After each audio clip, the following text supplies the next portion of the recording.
Mummy जी आओ बेटा।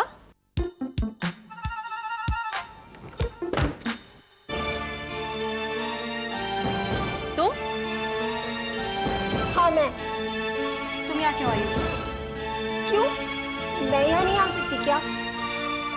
देखो निधि, अगर तुम्हारी मम्मी को पता चला कि तुम यहाँ आई हो तो वो इसी बात को लेकर मुझसे लड़ाई शुरू कर देंगी और मैं इस लड़ाई झगड़े से अब परेशान हो गई।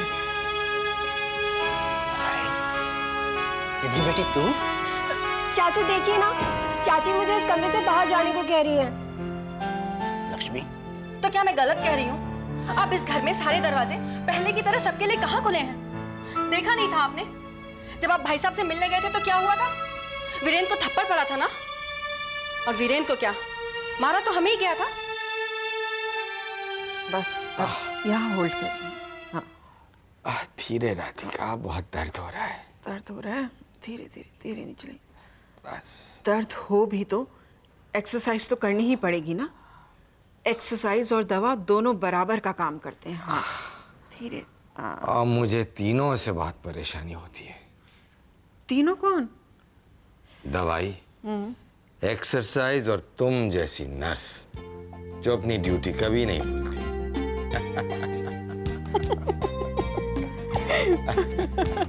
मामा। वीरेन, नेहा, आओ बेटे। मामा वो क्या है, निधि जो है ना। क्या हुआ निधि को? पापा निधि को कुछ नहीं हुआ है, लेकिन जब देखो चाचू के कमरे में घुसी रहती है, जैसे हम लोग तो उसके कुछ है ही नहीं। और नहीं तो क्या मम्मी, जब भी मैं कहती हूँ कि मुझे हेल्प कर तो उसके पास वक्त नहीं होता, लेकिन वहां जाने के लिए तो। बेटे, बरसों की आदत मिनटों में थोड़ी ही छूट सकती। निधि तो हमसे ज्यादा राम और लक्ष्मी के पास ही रही है। छोटी जो है ना, और अपने चाचा चाची की चहेती भी। दोनों ने उसे खूब सिर चढ़ा रखा था। बड़ी लापरवाह हुआ करती थी नहीं थे बचपन में। हाँ देखिए चाची, आप बड़ों की बातें आप ही जानिए। मैं तो जिससे चाहूंगी उससे मिलूंगी, उससे बातें करूंगी। और फिर आप भूल गई, आप ही कहा करती थी ना कि इस घर में चारों भाइयों की एक लौती बहन हूं मैं। तो क्या अब मैं उनकी बहन नहीं रही? हाँ चाचू। नहीं, ऐसी बात नहीं है बेटे। रही क्यों नहीं, हमेशा रहेगी। तुम्हारी चाची बचपन में तुमसे यही सब कहा करती थी। तो अब इन्हें क्या हो गया चाचू? देखिए ना, अब ये मुझसे कैसी बातें करती है। मुझे तो लगता है कि बड़ी होकर मैंने कोई गलती की। जब मैं छोटी थी तो खाती पीती आप ही के साथ थी ना चाची, और सोती भी तो आप ही दोनों के कमरे में थी। बचपन की बातें याद मत दिलानी थी। एक बार हम लोग शहर से बाहर गए थे, तब निधि को बुखार आ गया था, बहुत तेज, उतरने का नाम ही नहीं लेता था। तब राम और लक्ष्मी ने जो निधि की देखभाल की थी। अच्छा। हाँ, दोनों 4 रातों तक सोए नहीं थे, और देवर जी ने तो ऑफिस की छुट्टी कर दी थी। मजाल है कि हमें एक फोन भी किया हो।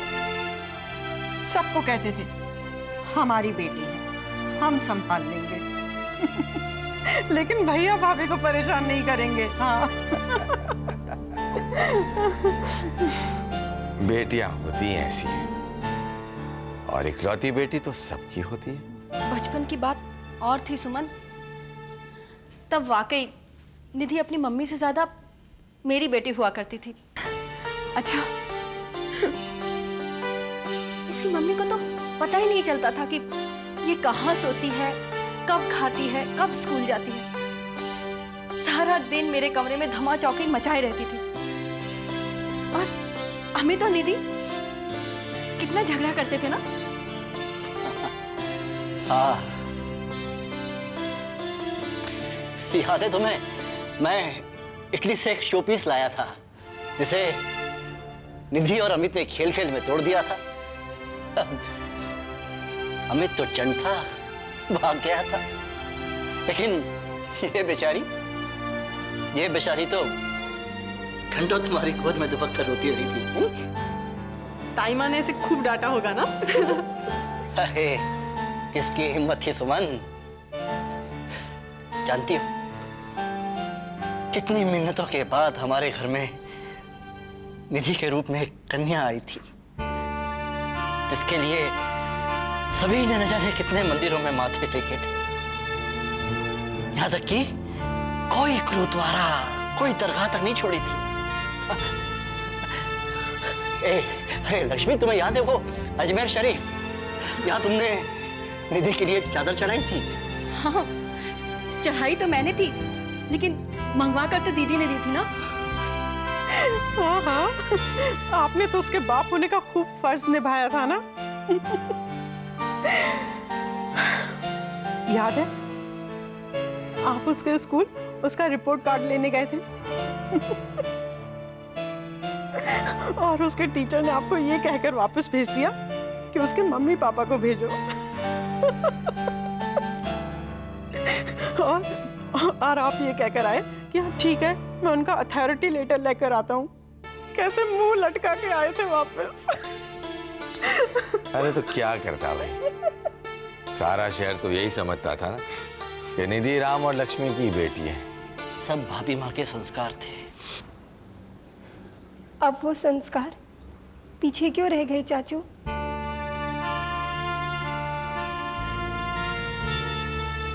मैंने तो सुना था कि संस्कार जन्मों जन्मों तक बने रहते हैं और प्यार जितना बांटेंगे और बढ़ेगा, है ना? प्यार तो तभी बांटा जाता है निधि, जब बदले में भी प्यार ही मिले। तुमने कभी ताली एक हाथ से बजते हुए देखी है? मम्मी जी, लेकिन अगर हाथ ताली बजाना भूल जाए तो क्या हम सबका फर्ज नहीं बनता कि हम उस हाथ को याद दिला दें कि ताली खुशी और एकता का प्रतीक है? सुमन, सुमन ठीक कह रही है लक्ष्मी। अब क्या ठीक और क्या गलत? हमारा अतीत खूबसूरत हो सकता है, लेकिन जीना तो इंसान को वर्तमान में ही पड़ता है ना। और वर्तमान ये कहता है कि अतीत को भूलकर भविष्य की ओर देखो। मम्मी जी, लेकिन मुझे तुमसे कोई बहस नहीं करनी सुमन। भगवान के लिए पुरानी बातों को मत दोहराओ, कोई फायदा नहीं। तुम जिस तरह से निधि को लेकर इस कमरे में आई थी, उसी तरह से लेकर यहां से चली जाओ। और मैंने तो कई बार चाचू को अकेले में निधि की व्हीलचेयर से लिपटकर रोते हुए देखा है। और पता है पापा, जिस दिन निधि अपने पैरों पर खड़ी हुई थी ना, उस दिन भी चाचू बहुत रोए थे, लेकिन वो आंसू खुशी के थे। अब बीमारी और स्वास्थ्य तो तकदीर के हाथों में होती है, इसमें इंसान क्या कर सकता है? और दुख तो तब होता है जब इंसान वो नहीं करता जिसकी उसे उम्मीद होती है। ये तुम क्या कह रही हो राधिका? ठीक कह रही हूं। अगर बचपन में देवर जी और लक्ष्मी ने निधि को संभाला है तो कोई एहसान नहीं किया है। आपने भी तो वीरेंद्र और सुरेंद्र से बढ़कर देवर जी को प्यार किया था ना? Mummy ji please. तू मुझे प्लीज मत बोलने हा। और मैं भी कहती हूं कि प्लीज ये पुरानी बातें मत दोहराओ। और ये सपनों वाली बात, सपने सपने ही होते हैं। मैं निधि को समझाऊंगी और तुम भी उसे समझाओ। ये अपने अपने ही होते हैं और पराए पराए ही। और ये दूसरों के कमरों में ताक झांक छोड़ दे।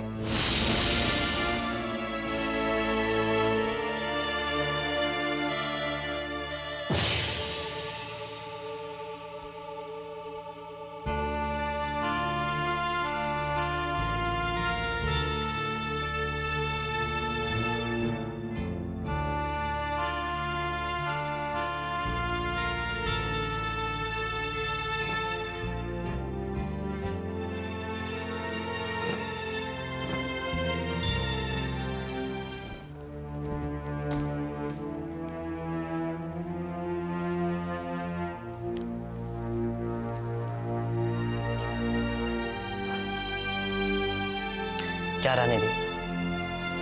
नतीजा कुछ ठीक नहीं था वीरेंद्र भैया। पहले तो मुझे ऐसा लगा कि चाची थोड़ी सी इमोशनल हो रही हैं,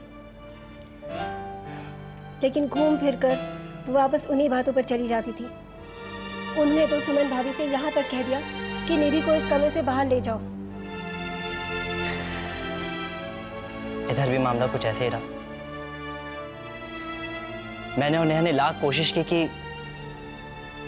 पुरानी अच्छी बातों का जिक्र करके मामा के दिल को टटोले। पापा तो हमारी बात समझ भी रहे थे। जैसे कि वहां पर राम चाचा। हाँ, लेकिन पता नहीं मामा को क्या हो गया है। थोड़ी देर अच्छी बातें करके फिर वही अपने पराये को लेकर बैठ गई। पापा भी मामा के इस रवैये से बहुत परेशान थे। परेशान तो हम सब भी है वीरेंद्र भैया। नहीं निधि, मैं बिल्कुल परेशान नहीं हूँ। ये बात तो हम सब ने सोच ली है कि हमारे घर के बड़ों ने अपने दिलों पर नफरत का कवच लगा के रखा है, लेकिन कहीं ना कहीं उनके दिलों में मोहब्बत भी छुपी है। और मुझे यकीन है हम सब की कोशिशों से हम इस नफरत के कवच को तोड़ देंगे। और जैसे ही दिलों से नफरत चली जाएगी तो वो हर दीवार टूट जाएगी, चाहे वो दिलों की हो या आंगन की। तो और क्या करता? तुम्हें कितनी बार कहा मुझे ऑफिस में बार बार फोन करके डिस्टर्ब मत करो।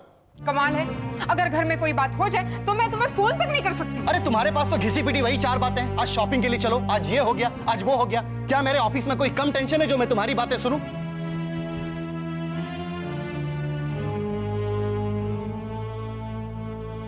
देखो राहुल, मैं तुम्हारी टेंशन समझती हूँ, इसीलिए तो कह रही हूँ कि मैं भी तुम्हारे साथ ऑफिस चलती हूँ। तुम्हारे ऑफिस जाने से क्या हो जाएगा? मेरी बिजनेस की टेंशन कम हो जाएगी, मार्केट की पोजीशन अच्छी हो जाएगी। देखो सुषमा, तुम घर पर रहो, बॉबी को देखो और अपने आप को देखो, यही बहुत है मेरे लिए। क्या हर बार घर में रहो, घर में रहो? घर में क्या कोई कम प्रॉब्लम्स है? इस घर में एक आदमी है जो हम लोगों को कोऑपरेट करेगा। अरे वो 2 टके का नौकर तक बेइज्जती कर देता है। ये कोई प्रॉब्लम नहीं सुषमा? मैंने तुम्हें क्या मना किया तुम दूसरा नौकर मत रखो? मैंने तुम्हें कितनी बार कहा दूसरा नौकर रख लो, फिर क्यों नहीं रख लेती?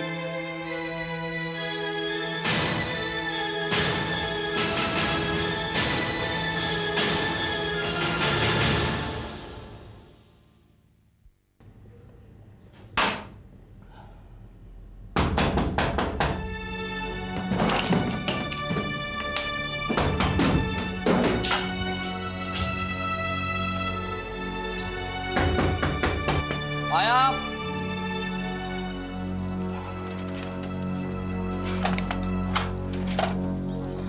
अरे सुरेश, तुम और मामा जी? डार्लिंग, मामा जी का कुछ पता होता है क्या? कभी भी कहीं भी निकल जाते हैं। कितनी देर से तुम्हारा इंतजार कर रहा हूँ, कहाँ चले गई तुम? तुमने आज मुझे जल्दी आने के लिए कहा और तुम भी। हाँ वो मैं लेकिन सुरेश, तुम तो फोन करने वाले थे ना? हाँ डार्लिंग, लेकिन मैंने सोचा कि इतने दिनों के बाद तुम्हारे साथ कहीं चलने का प्रोग्राम बना है तो फोन क्या कर रहा हूँ, मैं डायरेक्टली चला चलता हूँ, इसलिए आ गया। क्या खरीदा है? शॉपिंग खा लिया? कुछ जरूर कुछ पसंद नहीं आया होगा, है ना? नहीं, ऐसी तो कोई बात नहीं है। वो दरअसल सुषमा दीदी का आने का प्रोग्राम बन गया था, फिर उन्होंने खुद ही प्रोग्राम कैंसिल कर दिया। तो फिर मैंने सोचा मार्केट जाने से अच्छा होगा कि मामा से मिलाऊं ना। ये तुमने बहुत अच्छा किया। अगर मुझे फोन कर देती तो मैं आ जाता मामा के यहाँ तुमको लेने के लिए और उनसे मिल भी लेता। डार्लिंग, बहुत दिन हो गए मामा से मिले हुए। और सब लोग कैसे हैं वहाँ पर? प्रिया, बच्चे, पापा वगैरह सब लोग? हाँ, सब अच्छे, सब अच्छे। अब लेकिन मुझे किसी से भी बात करने का ज़्यादा चांस नहीं मिला ना। वो मामा से इतने दिनों बाद मिल रही थी तो मैंने सोचा कि मामा के साथ ही टाइम बिताओ। अच्छा। लेकिन सुरेन, मुझे एक बात का बहुत अफसोस हो रहा है। अब एक तो तुम मेरे लिए इतनी जल्दी आए और फिर हम शॉपिंग के लिए। डार्लिंग, तो क्या हो गया? कभी कभी हो जाता है ऐसा। शॉपिंग का जाए कल चलेंगे अपन, है ना? डार्लिंग, एक कप कॉफी मिलेगी? हाँ, अभी रात को। प्लीज।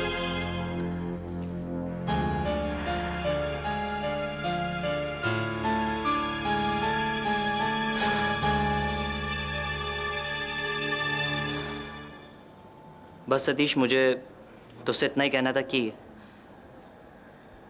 अगर एक अच्छे से जॉब का इंतजाम हो जाए तो। सतीश, मैं मजाक नहीं कर रहा हूं, आई एम सीरियस। ओके ठीक है, मैं तुझसे बाद में बात करता हूँ। बाय।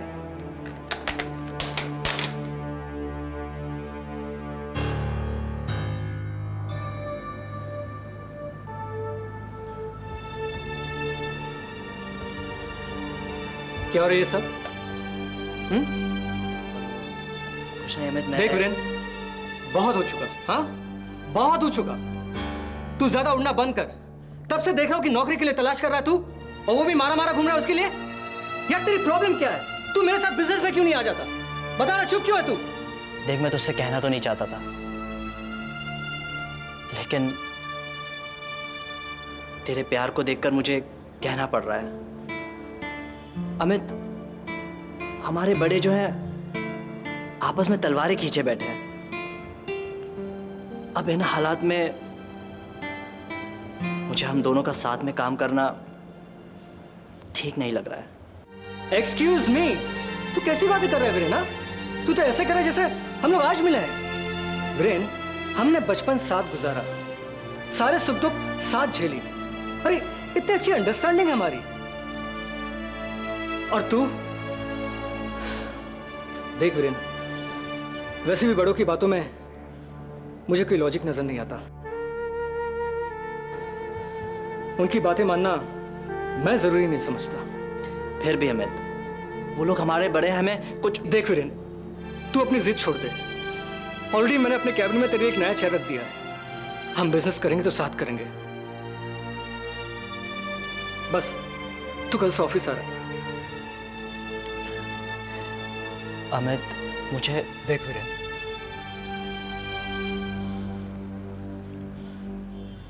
अगर तुझे फिर भी कोई झिझक हो रही है तो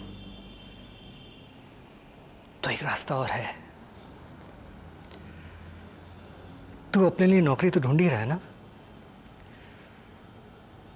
तो एक नहीं वीरेन, तू 2 नौकरियां ढूंढ।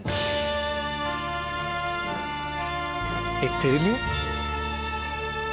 और दूसरी मेरे लिए। देख वीरेन, मैं तो सिर्फ ये चाहता हूं कि हम जब भी काम करें इकट्ठा काम करें। बाकी तेरी मर्जी।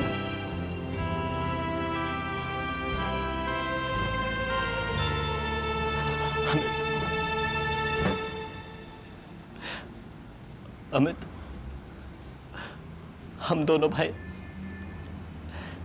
एक साथ काम करेंगे अमित, एक साथ काम करेंगे।